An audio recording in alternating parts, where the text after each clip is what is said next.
নমস্কার, সকল ভক্ত বন্ধুদের সাদর আহ্বান জানাই শ্রী রামকৃষ্ণ পাঠচক্রে দিব্যত্রয়ীর পদপ্রান্তে।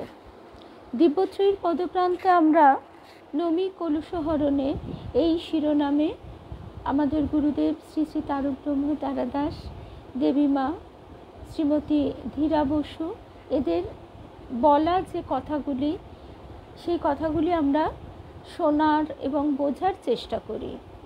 শ্রী রামকৃষ্ণময় এই দুই সাধক সাধিকার জীবন অনুধ্যানের মধ্যে দিয়ে আমাদের পথ চলা হয় শ্রী রামকৃষ্ণ অভিমুখে। গুরুদেব এবং দেবী মায়ের কাছে যারাই এসে পড়েছিলেন, যেভাবেই হোক না কেন, তারা সকলেই কিন্তু ঠাকুরকে জীবনের আদর্শ কিনা জানি না, আদর্শ তো বটেই, তারও আগে আদর্শ তো অনেক পরের কথা, তারও আগে আপন, পরম আপনজন, বন্ধু হিসেবে ভাবতে শুরু করেছে। কারণ তখনও তাদের মধ্যে ঠাকুরের কথাগুলি নিজের জীবনে ফুটিয়ে তুলতে হবে, বা আরও এইসব গভীর তত্ত্বকথা, এসব কিছুই যে তারা আয়ত্ত করে ফেলেছিলেন সে কিন্তু নয়। তারা ঠাকুরকে এটুকু বুঝেছিলেন যে ঠাকুরই সব, আমার পরম সখা। গুরুদেব বলতেন, এমনভাবে বলতেন যে সংসারে সবচেয়ে প্রিয় বন্ধু কে বলতো? একমাত্র আপন বন্ধু ঠাকুর শ্রী রামকৃষ্ণ।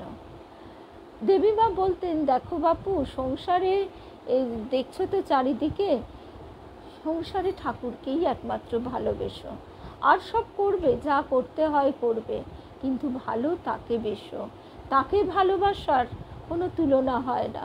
আবার আমাদের গুরুদেব বলতেন তাই, যে ঐহিক প্রেমের পথে ঘা খেয়ে চলতে চলতে সত্যিকারের ভালোবাসার পথটা চিনে নাও। মানুষ ভালোবাসে সবচেয়ে যাকে আমরা আপনজন, নিকটজন ভাবি, সন্তান, পিতামাতা, তারপরেই আসে স্বামী, বন্ধু বান্ধব, আর বাকি সবাই, বা স্ত্রী, বাকি সবাই। কিন্তু সে সমস্ত প্রত্যেকটি ক্ষেত্রেই কম বেশি আঘাত পেতে হয়, কারণ এই আঘাতটা তার স্নেহের দান। এই আঘাত যদি আমরা না পাই, তাহলে আমরা সেই আবৃত চেতনা হয়ে থাকব। সেই আবৃত চেতনার মধ্যেই যে স্বপ্ন, যে খেলা, সেইটি খেলে যেতে হবে। তার থেকে মুক্তির উপায় আমরা খুঁজব না। মনে পড়ে যায় শ্রী শ্রী মায়ের কাছে এক ভক্ত মহিলা, তিনি বলছেন এসে যে, মা গো, একটা স্বপ্ন দেখেছি, হাতে সোনালি লতা জড়িয়ে আছে। সেই সোনালি লতাটা টেনে টেনে নিজেই খুলে ফেলেছি, কিন্তু শেষ একটুখানি আর খুলতে পারছি না। এদিকে আমাকে ওপারে যেতে হবে। মাঝি সেদিকে শর্ত দিয়েছে, আমার আর কিছু লাগবে না, কিন্তু এই হাতের লতাটা খুলতে হবে। কিছুতেই খুলতে পারছি না। শেষে আমি মাঝিকে বলছি, দেখো, আমি তো খুলতে পারছি না, তবু তোমাকে পার করতেই হবে। তখন কিন্তু মাঝি হাত বাড়িয়ে তাকে নৌকায় তুলে নিলেন। তাতে শ্রী শ্রী মা সেই ভক্ত উদ্বোধনের বাড়ির ঘটনা এটি। মা তখন বলছে যে তিনি তোমাকে মাঝি রূপে কৃপা করলেন, অর্থাৎ তিনি তার নৌকায় তোমায় তুলে নিলেন। তুমি বন্ধন যদি কাটাতে নাও পারো, তিনি তোমাকে তুলে নেবেন, তারপর তিনি তোমাকে সব বন্ধন কাটিয়ে মুক্ত করে নেবেন। তুমি তাকে ভালোবাসো, তুমি তাকে আপন জানো। আমাদের গুরুদেব এইটি সবাইকে করতেন, যে তোমার যা কিছু মনের দুঃখের কথা, অনেক সময় আমাদের একটা প্রবণতা থাকে, আমরা কাউকে দুঃখের কথাটা বলে হালকা হই। এই প্রবণতাটা অনেকেরই থাকে, আমরা কারোর সঙ্গে শেয়ার করতে চাই। সেটাও গুরুদেব বলতেন যে তুমি কাকে বলবে? শুধু একমাত্র শ্রী রামকৃষ্ণকে। সেই জানি বন্ধু জানি, তোমার আছে তো হাতখানি। এই হাতটা তিনি ধরে নিয়েছেন, হাতটা তো তিনি বাড়িয়ে রেখেছেন। তবুও আমাদের মন যে বহির্মুখী, তা যাই হোক, সেই বাইরের মানুষকে, যাদেরকে আমরা আত্মজন, প্রিয়জন বলে ভাবি, তাদের কাছে বললে অনেক সমস্যা হয়। অনেক সময় দেখা যায় তারা খুব সহানুভূতি জানিয়ে কথাগুলি শুনে নিয়ে পরে সেটাই দিয়েই আঘাত করছে, বুমেরাং হয়ে ফিরে আসছে। আবার অনেকে বলে থাকেন এই কথার প্রয়োগটা আমার ভালো লাগে না, তবুও খুবই সত্যি যে নিজের দুঃখের কথা, কষ্টের কথা বললে সেটা ওই কি নিজের থুতু নিজের গায়েই আসে, ইত্যাদি ইত্যাদি। এই ধরনের সংসারের সব ক্ষেত্রেই আমরা কম বেশি এগুলি ভুক্তভোগী হয়ে থাকি। তাই একমাত্র তাকে ভালোবেসে শুধুই আনন্দ, শ্রান্তি নেই, ক্লান্তি তো নেই, উপরন্তু এক অপার আনন্দ এবং শান্তি। সেই শান্তি আমাদের দেবীমা যেমন বলতেন, সে আনন্দ বাইরে বাজানো যায় না, সে বাজে তোমার অন্তরে। শুধু তার সঙ্গে তোমার সম্পর্ক, সে গভীর গোপন মহা আপন, সেইটি যদি আমরা বুঝে নিতে পারি তাহলেই হয়। আজকে আমরা চিনুদি, শুভ সন্ধ্যা। কালকে চিনুদি ফোন করেছে, এত আনন্দ হয়েছে, অনেক অনেক ভালোবাসা গো। আর সকল ভক্ত বন্ধুদের শুভ সন্ধ্যা জানাই। মন্দিরা দত্ত, মন্দিরাদি, কেয়া, চৈতালি, লক্ষ্মী সাহা, কল্যাণীদি, কনক মণ্ডল, কাবেরী, রিমা, রূপা, শুভ্রা মুখার্জি, দেবাশিস রয়, প্রভাত সাহা, শুভ্রা, শুভ সন্ধ্যা। সকল ভক্ত বন্ধুদের শুভ সন্ধ্যা জানাই। আর ঠাকুর মায়ের শ্রীচরণে সাষ্টাঙ্গ প্রণাম নিবেদন করে, শ্রী গুরুদেবকে স্মরণ করে আমরা শুরু করছি আজকের প্রসঙ্গ। এবং এই যে শুভ সন্ধ্যা কৃষ্ণা, এই যে বইটি থেকে শুনব, বইটি প্রথমে তো কালিকাদা, তাকে তো বিশেষ বিশেষ ধন্যবাদ জানাতেই হয়, প্রতি মুহূর্তেই জানাচ্ছি। এবং বীরশিবপুর শ্রীরামকৃষ্ণ মন্দিরের যারাই এর সঙ্গে যুক্ত থেকেছেন নানাভাবে, তাদের সকলকে তো ধন্যবাদ জানাচ্ছি। তবে আরেকজনের কথা বলতেই হয়, যিনি এই কথা গুরুদেবের বলা কথাগুলি লিখেছিলেন, কিছু কিছু, সব হয়তো লেখেননি, কিছু কিছু লিখেছিলেন। আর তার নাম রবীন্দ্রনাথ সেন। আর তাকে আমি দেখেছি রোগা পাতলা, দোহারা চেহারা, ফর্সা, ধুতি পাঞ্জাবি পরা, শুভ্র কেশ, শুভ্র দেহ। তার অনেক বয়সেই আমি তাকে দেখেছি। কোনো দিন কথাও বলিনি, কেননা কথা বলবার তো কোনো প্রয়োজনও পড়তো না। বরঞ্চ জেঠিমা, তার স্ত্রী শোভনা জেঠিমা, তার সঙ্গে অনেক কথা হতো। তিনি সংস্কৃত কলেজের অধ্যাপিকা ছিলেন। আর রবীন্দ্রনাথ সেন, তিনি অত্যন্ত মেধাবী ও বিনয়ী ছাত্র হিসেবে পরিচিত ছিলেন। কালিকাদা তার একটু পরিচিতি জানিয়েছেন, সেখান থেকেই আমরা একটু তাকে স্মরণ করছি। তিনি ছিলেন পরোপকারী, উদারচেতা, নির্ভীক ছাত্র। 1921 সালে আসানসোলে এক মধ্যবিত্ত সচ্ছল পরিবারে জন্মগ্রহণ করেন। নির্ভীক কথাটা এই কারণেই আসছে, কারণ তখন স্বাধীন হয়নি ভারতবর্ষ, এবং পরাধীন ভারতের জ্বালা যন্ত্রণা ব্যথা সে আমরা তো আর কতটুকুই বা বুঝি। নিশ্চয়ই সেই সব ক্ষেত্রেও তার কিছু অবদান আছে। বিজ্ঞানের কৃতি ছাত্র হিসেবে যাদবপুর বিশ্ববিদ্যালয় থেকে গোল্ড মেডেল সহ কেমিক্যাল ইঞ্জিনিয়ারিং পাশ করবার পর বিজ্ঞান সাধনায় মনোনিবেশ করেন। মানব দরদী এই মানুষটি সাধারণ মানুষের সেবায় তার জীবন উৎসর্গ করেন। তিনি সেই সময় যাদবপুর ইউনিভার্সিটি থেকে গোল্ড মেডেল নিয়ে কেমিক্যাল ইঞ্জিনিয়ারিং পাশ করে যে ধরনের ক্যারিয়ার করতে পারতেন সেরকম কিছুই করেননি। মানব দরদী ছিলেন সারা ভারতে যেখানে মেশিনে ধান সেদ্ধ করা হয় সেই পারবয়েলিং অফ রাইস মেশিন তার আবিষ্কৃত, অথচ তার কথা আমরা কেউই প্রায় জানি না। প্রায় কেন জানি না, আমিও জানতাম না। চাষিদের উপকারে ব্যবহৃত হবে বলে তিনি তার পেটেন্ট গ্রহণ করেননি। প্রথম জীবনে তিনি কমিউনিস্ট পার্টির সদস্য ছিলেন। কাকাবাবু মুজফ্ফর আহমদের হাতে গড়া সারা ভারতবর্ষের এসএফআই এর প্রথম সদস্য। কার্ল মার্কসের দর্শনের উপর তার ছিল অগাধ পড়াশোনা ও জ্ঞান। সাহিত্যের উপরেও তার অসাধারণ পড়াশোনা ছিল। বাংলা, ইংরেজি, হিন্দি এই তিনটি ভাষা ছাড়াও সংস্কৃত ও উর্দু ভাষায় তার বেশ ব্যুৎপত্তি দখল ছিল। আসানসোল জে.কে. নগরে বঙ্গলক্ষ্মী সিঁদুর ও ক্রিস্টাল কেমিক্যালে তার কর্মজীবন অতিবাহিত করেন। কলকাতার কলেজ স্ট্রিটে শেঠ সুরজমাল জালান গার্লস কলেজের অধ্যাপিকা শ্রীমতী শোভনা সেনের সঙ্গে বৈবাহিক সূত্রে আবদ্ধ হন এবং গুরুদেব শ্রী শ্রী তারকব্রহ্ম তারাদাসের কাছে দীক্ষা গ্রহণ ও ধর্মজীবনে পথ চলা সেখান থেকে শুরু। 1983 সাল থেকে প্রতি শনিবার সন্ধ্যায় গুরুগৃহে ভক্ত সঙ্ঘে নাম সংকীর্তন ও ঈশ্বরীয় প্রসঙ্গ যে আলোচনা হতো তার কথাগুলি তিনি গোপনে লিখে রাখতেন। 1983 সাল মানে আমি তখন ক্লাস 8-এ পড়ি।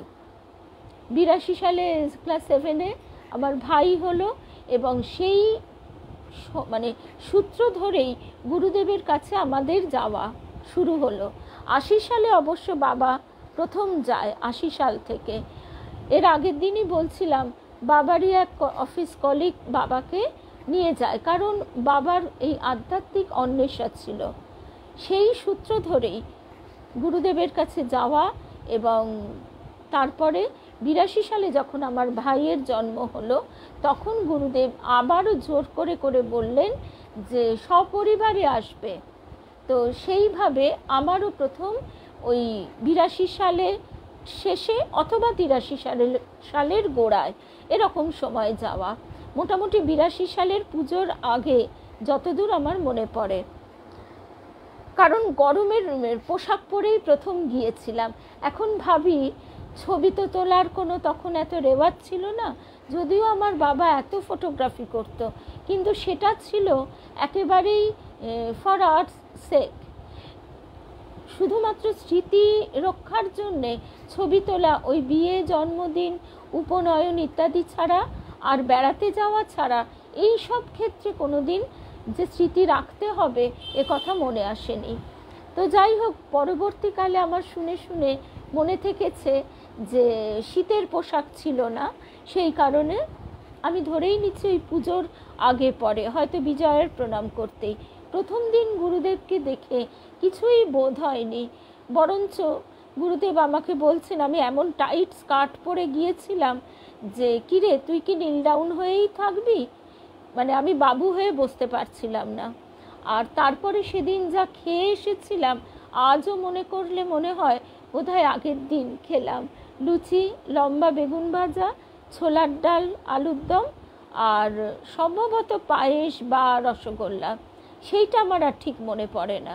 আর কলা পাতা, মাটির ভাঁড়, টানা লম্বা লাল বারান্দা, লাল পাতলা পাতলা ইটের বাড়ি, মধ্যবিত্ত পরিবার, দোতলা বড় বাড়ি, জয়েন্ট ফ্যামিলি, সেখানে একদম মেঝে থেকে বড় জানলা, আর জানলায় গরাদ, আর জানলায় তখন দুটো করে পাল্লা থাকতো বেশিরভাগ বাড়িতে, একটা কাঁচের সার্সি দেওয়া আর একটা খড়খড়ি দেওয়া জানলা।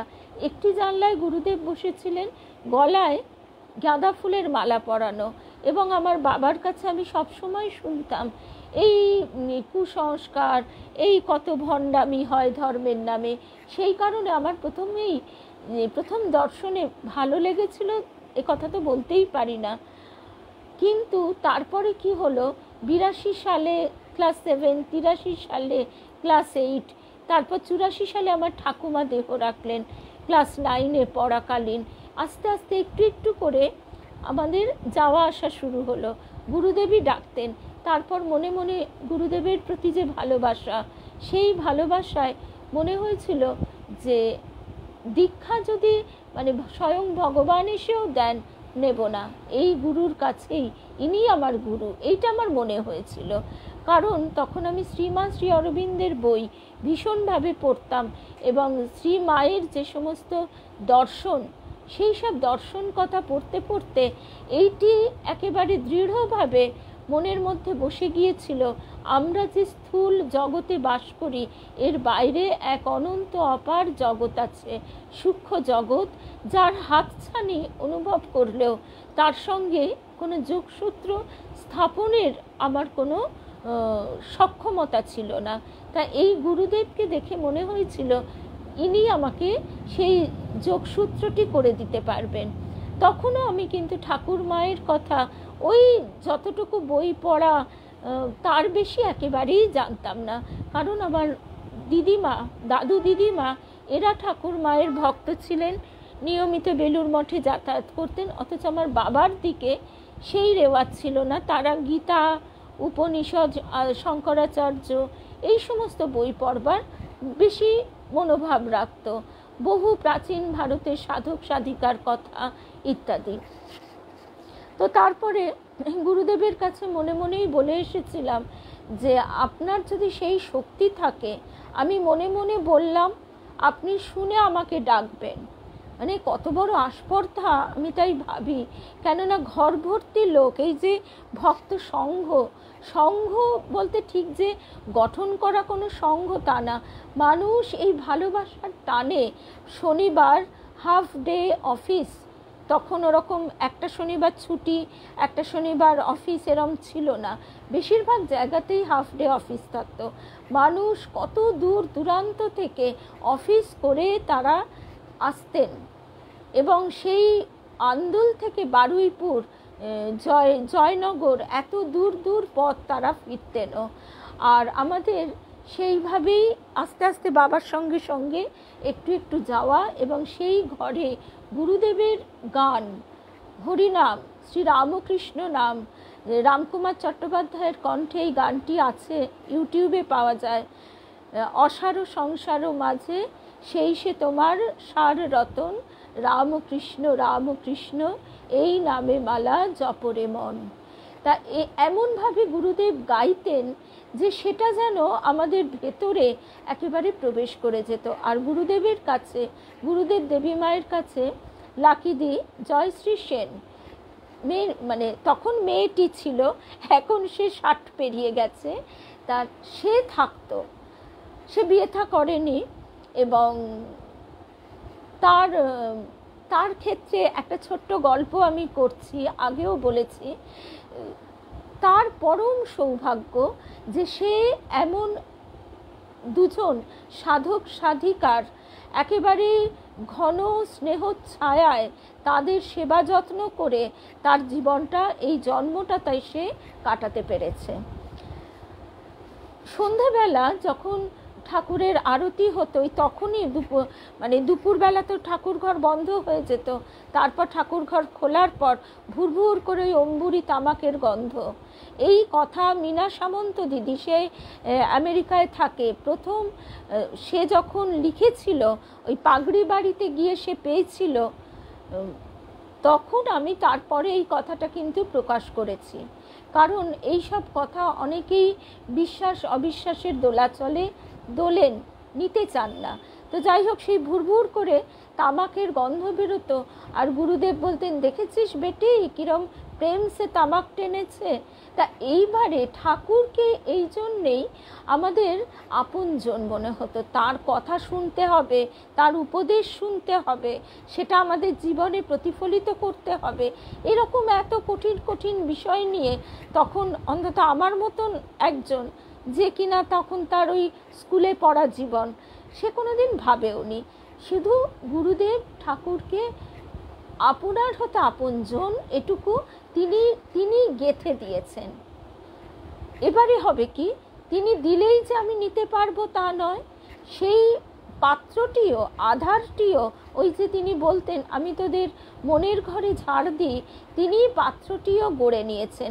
কখনো আঘাত দিয়ে ঝেড়ে ময়লাগুলো ভিতর থেকে বার করে ফেলে দিয়েছেন, কখনো আবার শান্ত হাতে হাত বুলিয়ে ক্ষতগুলো সারিয়ে দিয়েছেন, আবার কখনো বা কৃপা তার এমনই যে তিনি যে স্মরণের আলো, শরণাগতির প্রদীপটি নিজে হাতে জ্বেলে দিয়েছিলেন, সেই প্রদীপটি মায়ার ঝড়ে হয়তো দপদপ করেছে, কিন্তু গুরু কৃপা, গুরুদেবই সেটিকে আগলে রেখেছেন। তার ভালোবাসা, তার করুণা, কৃপা দিয়ে। তো সুতরাং গুরুর সঙ্গে যে কি সম্পর্ক, এটা তো বলে বোঝানো যায় না। তবু আমাদের বহির্মুখী মন বারে বারে বাইরের আকর্ষণে ছুটে গেছে। তবে একটা কথা তিনি যে বলে দিয়েছিলেন, গুরুর কাছে অকপট হবি, সব কথা গুনগুন করে তার কাছে বলা চাই। সেই জন্য তিনি সর্বক্ষেত্রেই তিনি কৃপা করে পার করে দিচ্ছেন, দিয়েওছেন, দিচ্ছেনও। তা এইবারে সেই রবি জেঠু বলতাম আমরা, তার সেই গুরুদেবের সাধন জীবনের এক অমূল্য সম্পদ। কারণ গুরুদেব আমাকেও বলেছেন আর অনেক কথা তার সাধন জীবনের কথা, কিন্তু সে যে কখনো লিখে রাখতে হবে এরকম মনে হয়নি। যেরকম বাবা মায়ের কাছে আমরা তাদের ছোটোবেলার কথা শুনি, ঠাকুরদাদা ঠাকুমার কাছে সেই সময়কার দাদু দিদিমার কাছে তাদের ছোটোবেলার গল্প শুনি, এ যেন সেই রকম ঠাকুরের কথাও ওইভাবে ঠাকুর বলেছেন, মানে এইভাবে শুনতাম। ঠাকুর যে সত্যি সত্যি বলছেন কি বলছেন না সে সব নিয়ে মাথায় ঘামানো হতো না। কীরকম হতো ব্যাপারটা, দেশের বাড়িতে দাদু ঠাকুরদাদা বা দাদু আছেন, বাবা সেই দেশের বাড়িতে যান, আবার আমাদের কাছেও থাকেন। এবার সেই দাদুর সঙ্গে আমাদের দেখা হয়নি, সাক্ষাৎ হয়নি, কিন্তু দাদু আছেন, দাদু খুব ভালোবাসেন, আর সেই দাদুর কাছে যা চাওয়া যায় তাই পাওয়া যায়, এই সব কথা বাবা বলেছে। বাবা তো যায়, বাবার কাছে তাই বলে দিই যে গুরুদেব আপনি বলুন, ঠাকুরকে বলুন, মানে যা কিছু আবদার গুরুদেবের কাছে সেটা স্যাংশন করবে দাদু। মানে এই রকম একটা ব্যাপার হতো যে ঠাকুর আছেন, আমরা তাকে দেখিনি বটে, কিন্তু তিনি ওই আছেন, তো গুরুদেব তো দেখছেন, দেবীমা তো দেখছেন, সেটার মধ্যে কোনো আশ্চর্য ব্যাপার আছে এ কথাও ঘুণাক্ষরে মনে হয়নি। তো শ্রীরামকৃষ্ণ মন্দির গুরুদেবের প্রামাণ্য জীবনী হিসেবে ভক্ত গুরু ভক্তবৃন্দের হাতে তুলে দিতে পারার জন্য সেই রবি জেঠুকে, রবীন্দ্রনাথ সেন, তাকে কৃতজ্ঞতা জানাচ্ছেন। আচ্ছা, এই লেখাটিও খুব আশ্চর্যভাবে তার মোটামুটি যা সংগ্রহ ছিল, তার নিজের লেখা, নিজের সংগ্রহ করা এই সমস্ত ম্যাগাজিন, নিজের বইপত্র, সেটা মোটামুটি একটা ঘর ভর্তি হয়ে যাবে। এবার সেইখান থেকে হঠাৎ করে এই পাণ্ডুলিপিটি হাতে আসে, এবং এই পাণ্ডুলিপিটি তারপরে আস্তে আস্তে উদ্ধার করে, কেননা সেই লেখাটিও একেবারে কাগজ তো মানে মুচমুচে টাইপের হয়ে গেছে, সেইখান থেকে উদ্ধার করা হয়েছে। এবার আমরা মূল কথায়, গুরুদেবের বলা কথায় আসব। শুরু হয়েছে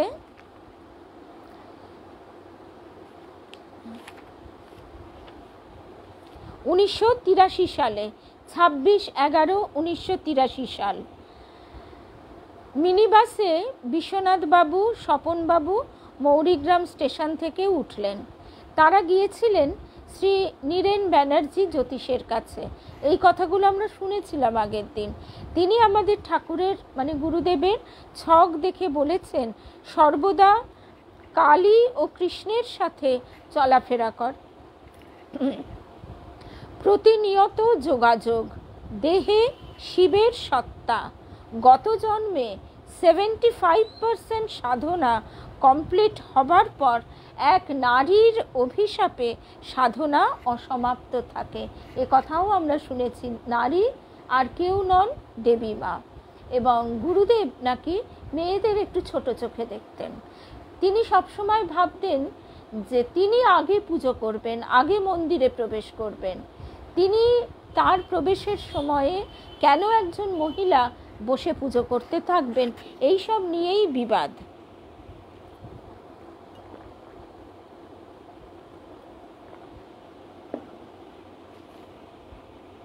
এই জন্মে তিনি প্রচণ্ড কঠিন তপস্যা করেছেন, অত্যন্ত কষ্ট স্বীকার করেছেন, কিন্তু এই জন্মেই তার রূপান্তর আপনারা দেখবেন 1985 সালে এক জ্যোতির্ময় পুরুষের দর্শন আপনারা পাবেন।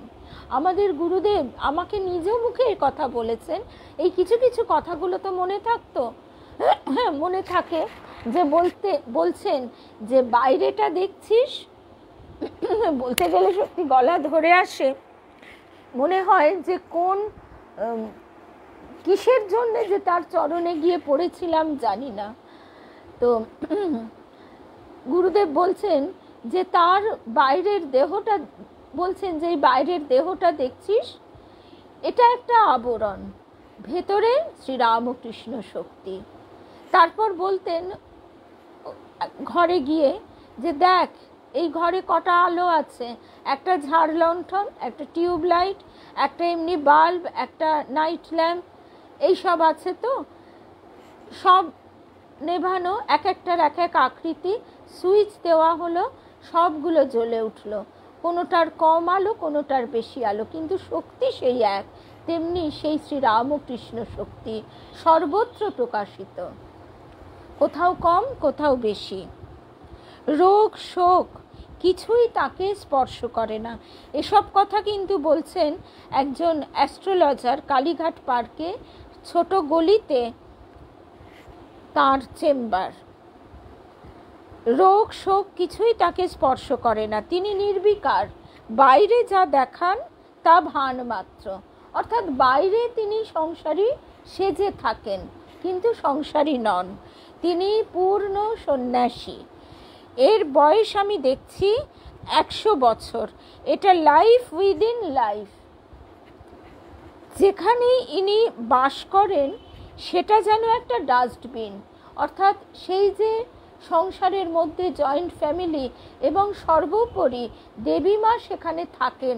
দেবীমার সেই অর্থে সম্পর্কটা কি, তিনি জন্ম জন্ম ব্রহ্মচারিণী, কিন্তু তিনি সিঁদুরের টিপ পরেন, হাতে পলা পরেন, সোনার চুড়ি, পায়ে আলতা, লোকের অকথা কুকথার সীমা পরিসীমা থাকতো না।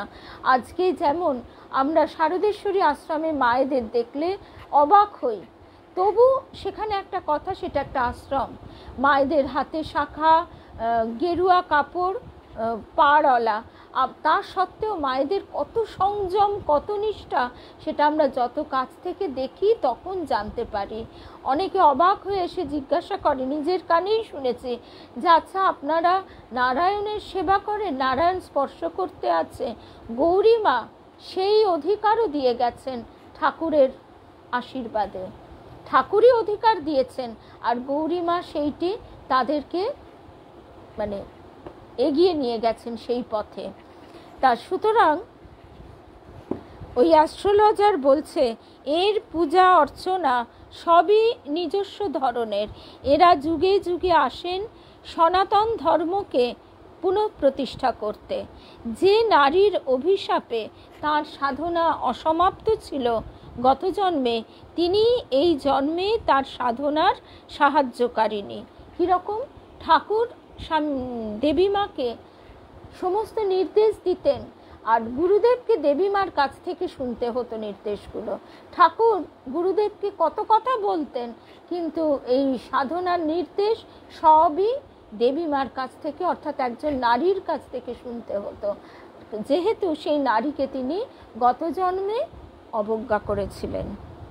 নিজের জামাকাপড় পাল্টানোর মতো এরা নিজেদের দেহও পাল্টান। প্রথম তখন ছোটোবেলা, তো বয়স তো তখন স্কুল পড়া, তা সেই সময় যখন প্রথম প্রাচীন ভারতের সাধক বই পড়ছি, তখন শ্রী শ্রী রাম ঠাকুরের কথা পড়ে একেবারে টকবক করতে করতে গেছি, গুরুদেব এটা কি সত্যি এরকম হয় যে সত্যি কায়কল্প এরা নিজেদের দেহটাকে এইভাবে অগ্নিতে আহুতি দিয়ে আবার নতুন দেহ ধারণ করতে পারেন? পরবর্তীকালে আমরা আদি শঙ্করাচার্যের কত এরকম ঘটনা, এমনকি বেদরূপপ্রাণা মাতাজি, তিনিও তো এইসব কাহিনী লিখছেন। এগুলি আমরা জানতে জানতে পড়তে পড়তে একটা জিনিস আমাদের হয় যে আমরা বুঝতে পারি যে বাইরের এই স্থূল জগতের হাতছানি কত স্থূল, এর থেকে কত আনন্দময় সূক্ষ্ম জগৎ আছে, সেখানে আরও কত অভিনব ব্যাপার আছে। তারপরে সেই অ্যাস্ট্রোলজার বলছেন যে ভক্তদের জিজ্ঞাসা রেখেছেন 1977-এ বিশেষ কিছু পারিবারিক দুর্ঘটনা ঘটেছিল, আপনারাই বলুন সেই দুর্ঘটনাটি কি। সেটা আমি বলতে পারবো না, কিন্তু এর লীলার প্রয়োজনে তার দরকার ছিল, প্রয়োজন মিটে গেছে, তাকে চলে যেতে হয়েছে। অর্থাৎ গুরুদেবের স্ত্রী যিনি 1977 সালে তিনি মারা যান। এত কথা কেন আর কি করে বললাম আমি জানি না। এবার অ্যাস্ট্রোলজার বলছেন হয়তো তিনি আমাকে দিয়ে বলালেন ওকে আমার প্রণাম জানাবেন বলে তিনি বলছেন দেখুন আপনারা গুরুদেবকে চিনতে চেষ্টা করুন, এর বেশি আমার আর কিছু বলার নেই। আমাদের গুরুদেবের জন্মদিন 1927 পয়লা ডিসেম্বর। আচ্ছা, তারপরে আমরা চলে আসছি 1983 সাল 5 ডিসেম্বর। ঠাকুর আজ অনেক কথা বললেন, চণ্ডী ভাগ করে দেখালেন, চ ন দ বা ড ই, অর্থাৎ চয় চয়ন, উন্নয়ন, দমন, ভক্তি প্লাস মুক্তি, গোড়ায় বিশ্বাস আর নিষ্ঠা। ঠাকুর যেরকম গীতা বলতেন, আমরা এর আগের দিনই লাস্ট শনিবার আমরা শুনেছি যে ঠাকুর স্বয়ং শ্যামপুকুর বাটিতে বলছেন সম্পূর্ণ গীতা পড়ার দরকার নেই, শেষে গীতা পড়তে পড়তে গীতার শ্লোক মুখস্থ করতে করতে না পাণ্ডিত্যাভিমান এসে যায়। মূল কথা যেটা জানতে হবে, গীতা 10 বার বললে যা হয় ত্যাগী ত্যাগী ত্যাগী ত্যাগী।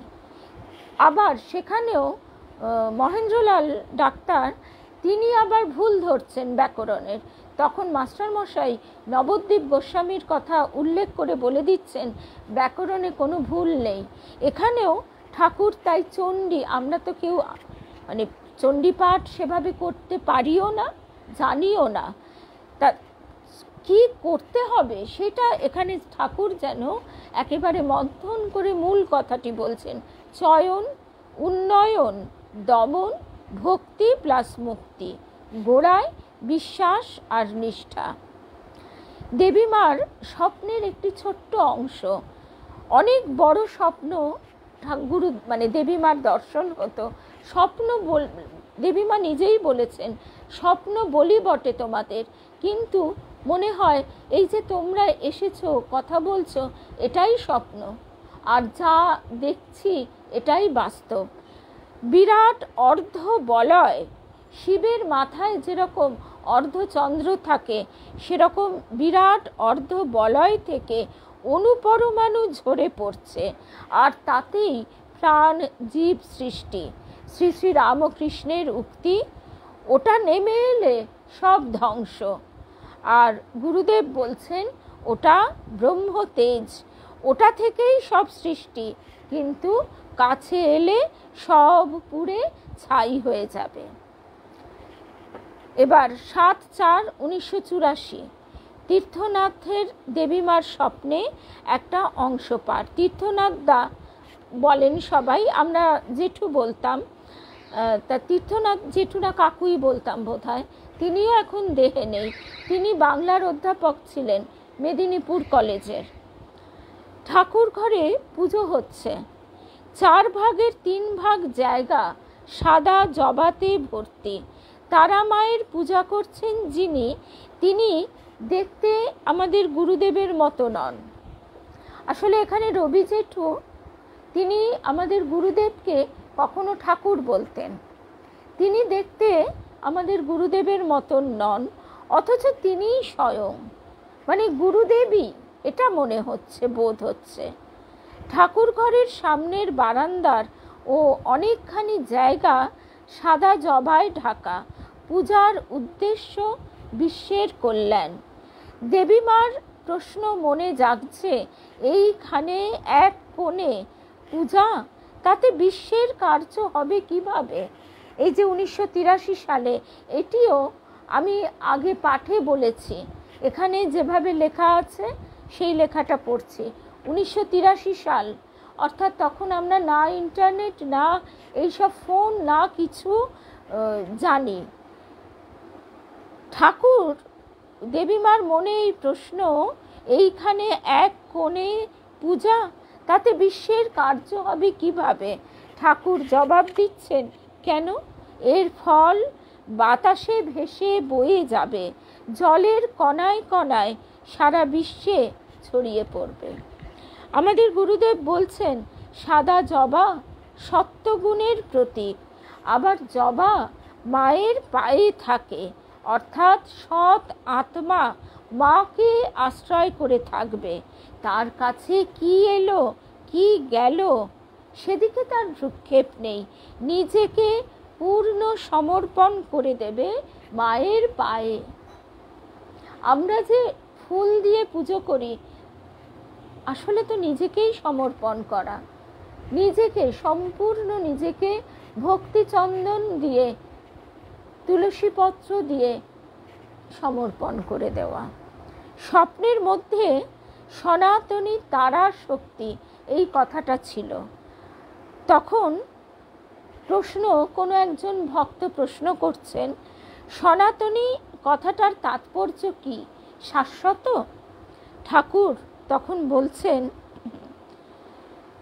ঠাকুর মানে এখানে অবশ্যই গুরুদেব, কারণ এখানে উনি গুরুদেবকে মাঝে মাঝেই ঠাকুর বলে সম্বোধন করতেন, আর শোভনা জেঠিমা বাবা ঠাকুর বলতেন। হ্যাঁ, গুরুদেব বলছেন, হ্যাঁ, শাশ্বত চিরন্তনী অর্থেই সনাতনী কথাটা ব্যবহৃত হয়েছে। আমার পরে মনে পড়ল, কমলাকান্তের গানে আছে, পূর্ণ ব্রহ্ম সনাতনী। সনাতনী তারাশক্তি পারবে এই ঘোর তমর উপরে সত্য প্রতিষ্ঠা করতে, সত্যকে প্রতিষ্ঠা করতে। সত্য অর্থাৎ সত্যগুণ, সত্য রজতম, এই 3 গুণ নিয়ে জগৎ সৃষ্টি। আর সত্য, সত্য হচ্ছে চিরকাল, যা ধ্রুব, শাশ্বত। তাই সত্যকে ধরে থাকতে হবে, কোনো সংশয় সন্দেহ থাকবে না, তাহলেই সেই তারাশক্তির জোয়ার সব ভাসিয়ে নিয়ে যাবে খড়কুটোর মতো। একমাত্র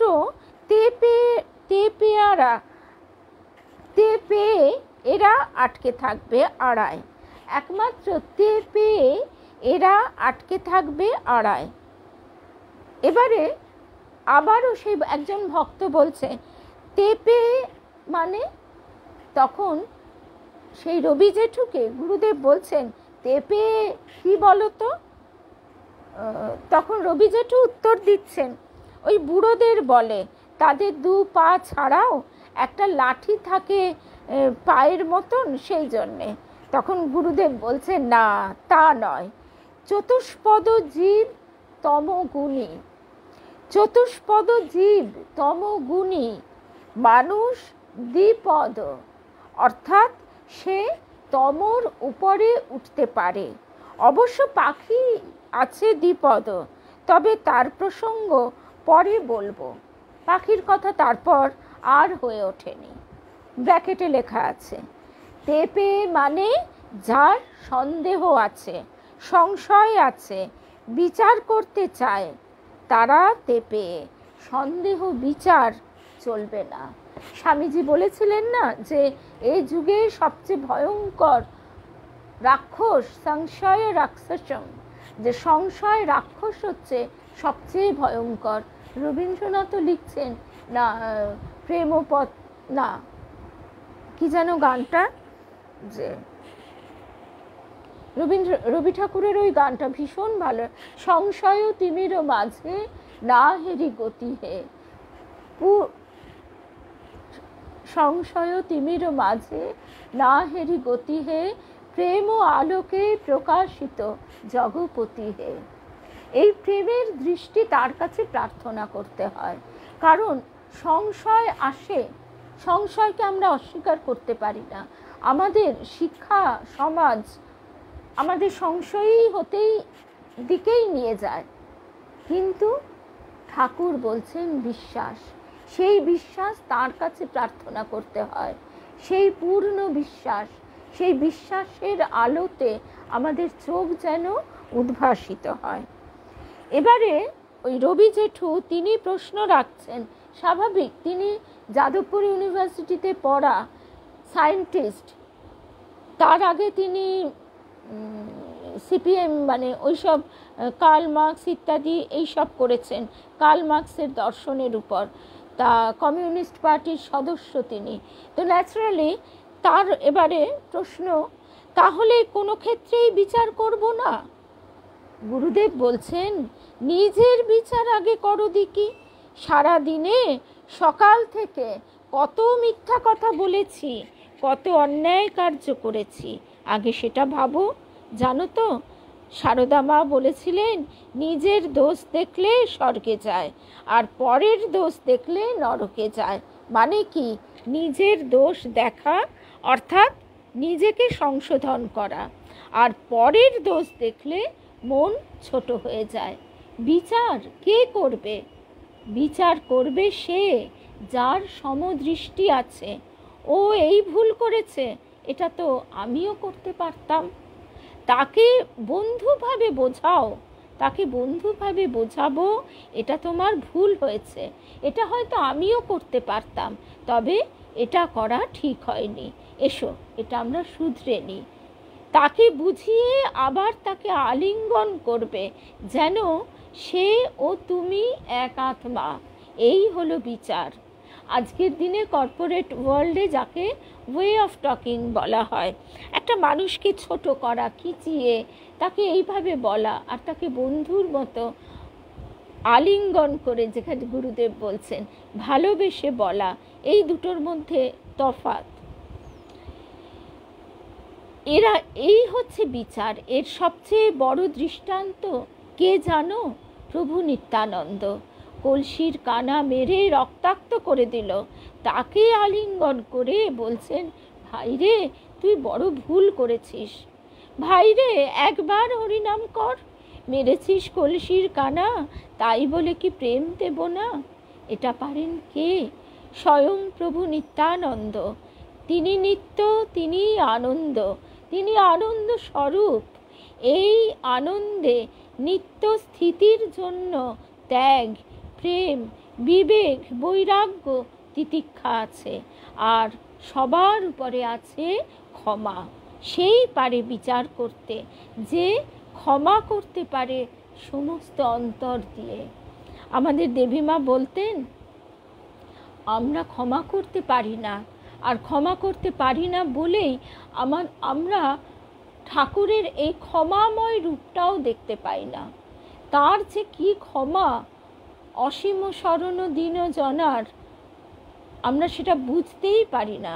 কারণ আমরা অনেক সময় বলি, বাবা আমার পূর্বজন্মে নিশ্চয়ই এই সুকৃতি ছিল বলেই আজকে এমন বেশ আছি।